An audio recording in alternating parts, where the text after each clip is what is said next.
and welcome to Asian Pulse TV, an informative and resourceful station. I'm your host Manbir Randhawa, and today we are broadcasting from the unceded territories of Silvertooth Nation, Musqueam, Katsi, and Kwantlen Nation. We feel very blessed for the generosity of the First Nation people who let us share this land with them and to live here, to laugh here, and to grow here. Climate change has affected all walks of life, and the BC environment is no exception. Compared to the last few years, this summer is drier, which poses a risk of droughts and fires. Even though BC seems to have an abundance of water, but however, this population expansion, industrial and agricultural expansion, and the impact of climate change are all putting enormous pressure on the province's water supply. Hence, we must conserve water. We shared with our viewers few tips to save water, but more comprehensive plans are available online on the Government of BC website. Talking about water conservation, we do like to inform our viewers that there will be harsher penalties if anyone is caught watering their gardens or lawns as of August 1st. Talking about the drought conditions here and the fire, it was announced that first 25 days in July were recorded as the hottest days by the United Nations. The seawater rose to 100 degrees Fahrenheit, which is about 38 degrees Celsius. Now, with these wildfires, they are uncontrollable. Two major causes of wildfires in BC are lightning and human activity. Unfortunately, fires due to lightning cannot be prevented, but human activity can be. There are about 210 active wild forest fires burning in BC right now. Osoyoos and nearby areas were engulfed in fire over the weekend, with many receiving the evacuation orders. 2 firefighters have already died fighting this record-breaking fire season. So let's do our part. It's time to take a short break, and here's some words from our sponsors. I understand how important it is to have a place called home, and it's frustrating using your hard-earned money on rent. Vic Prasad can make you a homeowner. Get pre-approved services provided to first-time buyers and new immigrants. You can qualify for mortgage even if you have bad credit. Call Vic Prasad now on 604-306-6647. Vic Prasad is associated with Craft Mortgages Canada Incorporated. For any kind of visa-related services, contact Milky Way Immigration, a galaxy of opportunities located at Unit 209-9547 152 Street, Surrey, BC. They have licensed immigration consultants, placement officers, and LMIA experts to meet your immigration and recruitment needs. Book one-time free consultation either on Facebook or by calling 604-396-0005. Bollywood Banquet Hall and Conference Center, located at Pile Business Center at 201-8166 128th Street in Surrey. No celebration is too small to accommodate you. They have newly renovated 2 halls to serve you, up to 1,000 guest capacity, top-notch chefs to delight you with delectable and heavenly cuisine. So just call Bollywood Banquet Hall at 604-598-2700 for your events. For all your party rental needs, a Langley Party Rental is open under the new management. The location is Unit 230-19358 6th Street in Langley. No job is too small or too big for your special occasions. So give them a call at 604-530-9155 or email info@langleypartyrentals1@outlook.com. United Pallets and Crates is located at 11585 134th Street in Surrey, BC. Give Sam Dooler a call at 604-760-2028 or call the office number at 604-634-2001. You can also visit the website, which is www.unitedpalletsandcrates.com, or send us email at info@palletsandcrates.com. Thank you, sponsors. Our guest today is Mr. Jasroop Gosal, Policy and Research Manager at Surrey Board of Trade. He's here to talk about the impact on the businesses if we go from RCMP to SPS. Let's have a look. Hello, welcome. I'm your host Manbir Randhawa, and today my guest is none other than Mr. Jasroop Gosal, who is the manager from Surrey Board of Trade. our topic. Yes, we are touching very important topic today, and it is about the Surrey Police or the RCMP transition.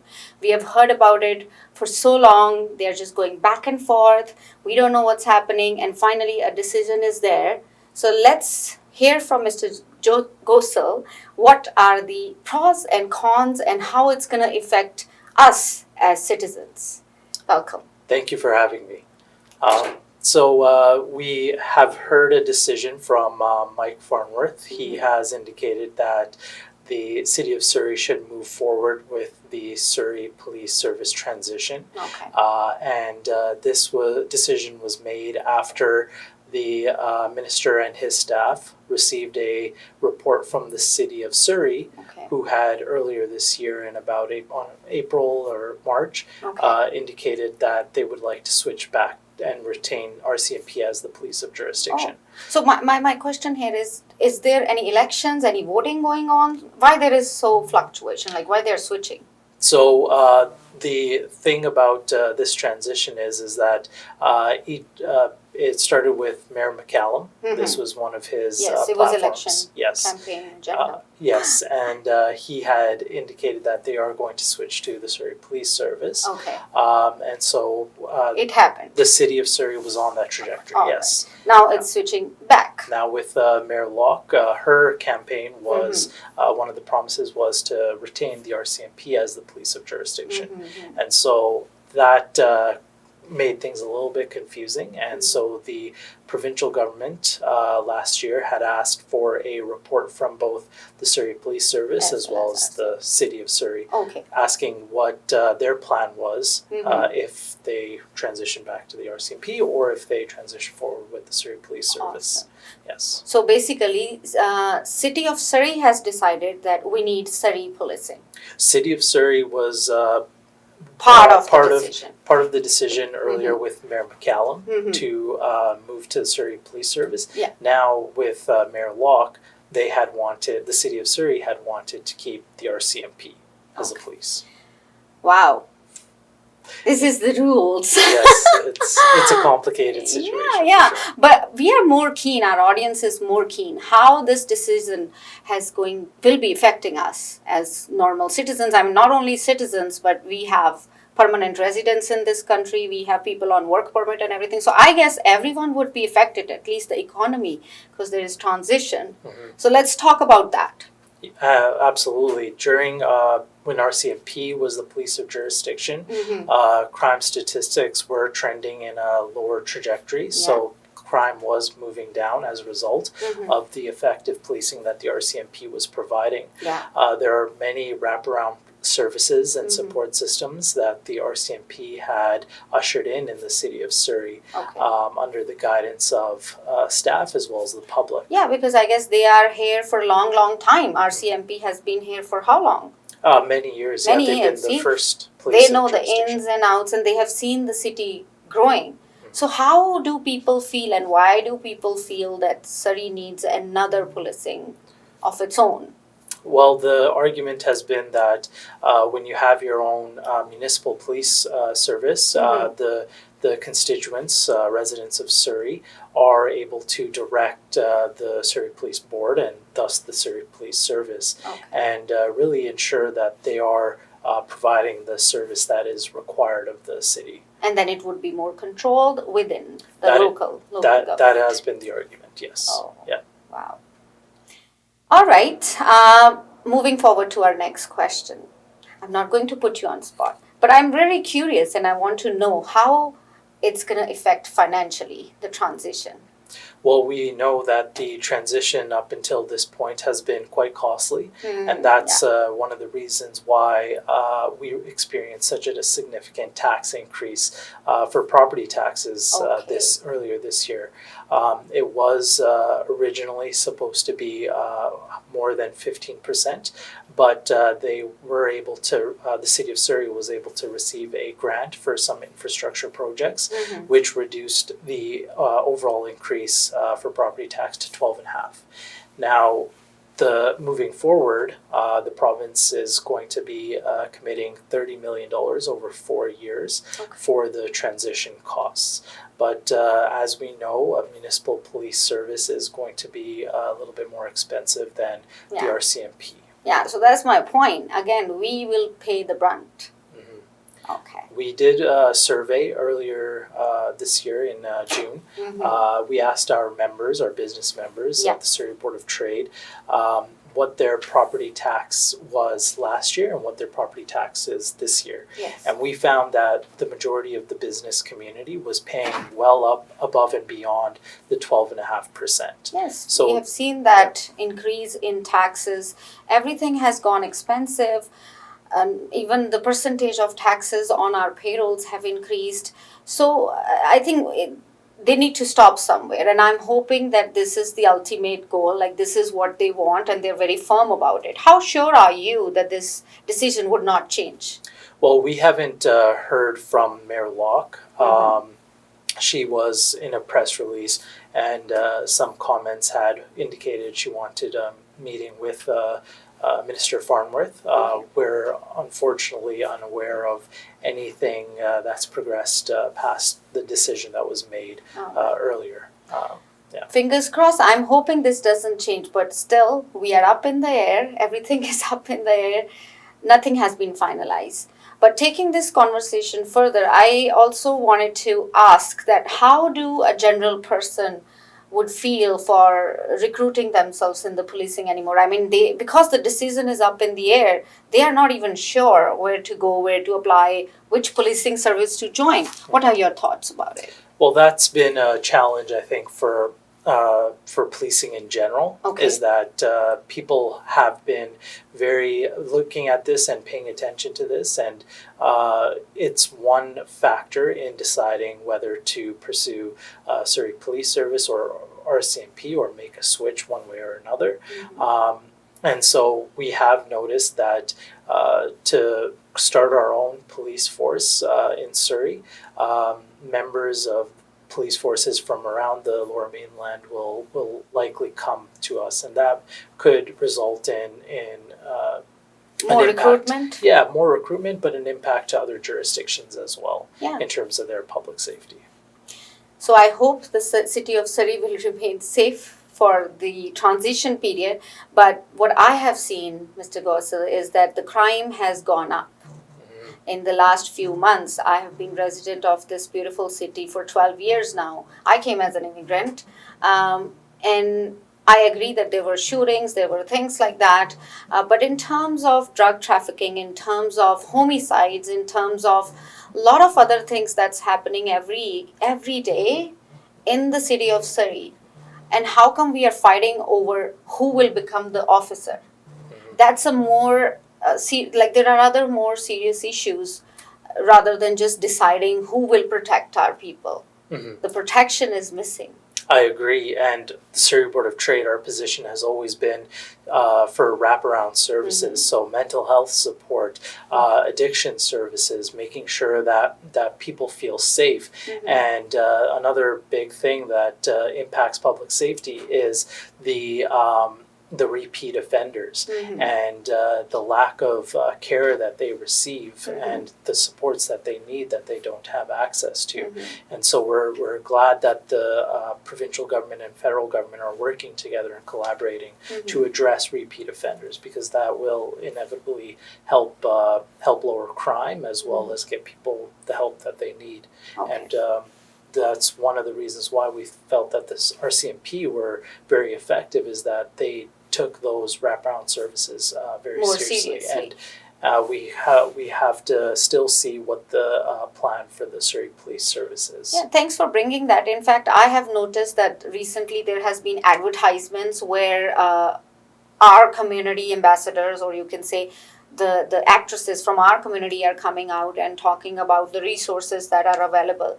But again, I have witnessed this, that not a lot of people from Asian community go out and avail these facilities that is there for not only stress, depression, but gang related issues, or drug rehabilitation, anything of that sort. How what else, city of Surrey or the board can do to make them aware or to lay out information for them, because they are not yet educated or learned in those terms about those resources. I do believe that things are changing. As younger generations grow, they are more equipped and better informed about these things. But of course, it comes back to where is everybody getting their media, their information from? And so it's trying to ensure that that information is available on those platforms, so that everybody is made aware of what is available. Yeah, and reaching out to government in the government offices is also a solution, I believe so. But how they welcome any person, I'm not aware. Like City of Surrey might not give out those resources in their office, but there are other offices. Would you like to mention those offices? Absolutely. So a lot of different organizations such as Sources, Yes. WorkBC, Mosaic, Yeah. PICS, Diversity. And from, I think, different communities have different settlement resources Yes, like that. absolutely. Yes, And so yes. they do a great job of being on the front line, but they are, of course, understaffed, under-resourced as Yes. well. And so as we see more people coming out with mental health issues, more people becoming aware of what the mental health issues are and addictions and the supports they require, we need those social services and providers to be staffed and resourced appropriately. All right, so now we are still in dilemma. I mean, nothing is for sure, but hypothetically, let's assume Surrey has its own policing, which is Surrey Police. How this would have effect on the recruitment process, how people like me, if I'm interested in applying for Surrey Policing, when can I apply, how can I apply, what do I need to do, and would I be in the queue for some time, or when would I hear back? Because even I would be waiting for my decision. Right? So the Surrey Police Service has indicated that they are currently recruiting and actively recruiting new members to join. The way that it has been going so far is that they have been indicating that they're successful in recruiting new members. The queues and the wait times, I'm not too sure about. Okay. But I have heard that they have increased their recruitment over the last few weeks as a result of the minister's decision. Wow. And So you mean more people are recruiting, they're applying for the job? Yes, that Yes. was. I hope there are vacancies. Yeah. So Chief Lipinski did make a presentation to the Surrey Police Board, and in that presentation, he did highlight that recruitment has been trending upwards. Awesome. So people are still interested in going into policing, which is a great career, and you can learn a lot if you just follow the right path. So I'm not saying this is right, that is right, but follow the government websites, apply for the jobs. You would just have to go through the process, which is already a very long process, but start somewhere, be in the queue. You never know, you can be the next one. And we do want a rigorous process for hiring our public safety servants, and we want to make sure that they are well equipped to handling different types of situations. So the length of process, I think, is appropriate, and I think it's a good idea to ensure that we have well-educated and trained individuals. I agree with Mr. Jasroop. It's not only for the safety of our people, it's safety for the police officer itself. If they're not well equipped, not only physical but mental, they have to be trained mentally, physically, in all those phases, and only then they become cops. Yep, true. And people of the city, Surrey, needs to be aware that we have to protect ourselves. These governments, these policing, these are rules that will keep on and off and probably stay for longer, but it's in our hand how far we go in our own protection. So educate yourself, take advantage of the resources, be learned, and probably we will be more safe even without any kind of policing. No, I'm joking. Actually, that's not going to happen. We have a decision here. We thank Mr. Mandeep for joining us today, and we would like to have him again. But before he goes, anything that he would like to tell to our audience? Just continue to reach out if you require support. The RCMP and Surrey Police Services are available as well. Absolutely. And make sure that, as was mentioned, take care of yourself. With that, I'll see you next week, guys. Thank you, Mr. Jasroop Gosal. Very interesting conversation on the stand that Surrey Board of Trade is taking on the transition from RCMP to SPS. Yeah, so we are on location here at Mega Job Fair that's organized by PIX. They always do an amazing work. One they hold it in Vancouver and this one is in Surrey today. So with me is the new PR communication director for PIX, and she just got hired and she's here to talk about how the things are going so far. Absolutely. Hello guys. So my name is Palak and I'm the communication officer with PIX. Meet Satbir, he's the CEO, and we are here to welcome you at the PIX Mega Job Fair. We have over 100 employees coming in here and we are expecting a footfall of around 5,000 people. So you should not be the one missing it out, because you can definitely get a job here, or you can get a college or university where you can fit in. So do come and visit us. Or if you miss it out somehow, just give us a call. Go to the website and contact us, and we are happy to help you. Right, please? Yes, of course. Okay, now the CEO of PIX, Mr. Chimaji.